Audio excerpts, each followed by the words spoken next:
દ્વારકાના વાડીનાર પોર્ટ પર દરિયાકાંઠે એકસાથે 10 ઊંટ જોવા મળતા કુતૂહલ સર્જાયું, જેનો વિડીયો સોશિયલ મીડિયામાં પણ વાયરલ થયો છે। દ્રશ્યમાં પણ જોઈ શકાય છે કે દરિયાકાંઠે એકસાથે 10 ઊંટ જોવા મળી રહ્યા છે, જેની જાણ વાડીનાર પોલીસને થઈ। પોલીસે તમામ ઊંટનું રેસ્ક્યુ કરીને મૂળ માલિકને સોંપવાની કામગીરી હાથ ધરી, જ્યારે સિંગજ ગામના માલધારીઓના ઊંટ હોવાનો દાવો કરવામાં આવ્યો છે। આ ઊંટ કેવી રીતે અહીંયા સુધી પહોંચ્યા તેની કોઈ સ્પષ્ટ જાણકારી હજી નથી મળી, પણ સિંગજ ગામના માલધારીઓના ઊંટ હોવાનો હાલ દાવો કરવામાં આવ્યો છે, જેનો વિડીયો સોશિયલ મીડિયામાં પણ વાયરલ થયો છે। દ્રશ્યમાં પણ જોઈ શકાય છે કે દરિયાકાંઠે એકસાથે 10 ઊંટ જોવા મળી રહ્યા છે, જેની જાણ વાડીનાર પોલીસને થઈ।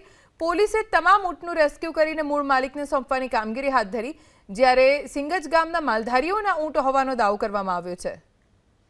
આ ઊંટ કેવી રીતે અહીંયા સુધી પહોંચ્યા તેની કોઈ સ્પષ્ટ જાણકારી હજી નથી મળી, પણ સિંગજ ગામના માલધારીઓના ઊંટ હોવાનો હાલ દાવો કરવામાં આવ્યો છે।